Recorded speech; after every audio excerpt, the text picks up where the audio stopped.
Ahlan wa sahlan wa marhaba. Kama tunavyojua, mwezi mtukufu wa Ramadhan umebisha hodi, mwezi wa saum, ibadat na kujikurubisha zaidi kwa Mola wetu.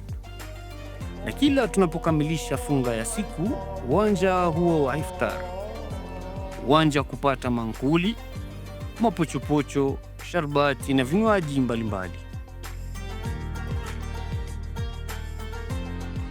Kila mlo mzuri huanza na uchaguzi na uchambuzi wa nafaka, aina mbalimbali za nyama na viungo vinginevyo.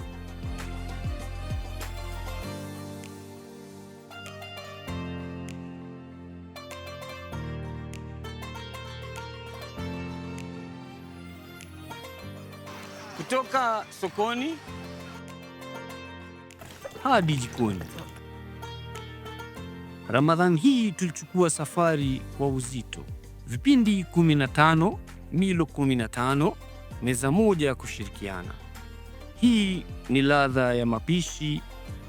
Karibu.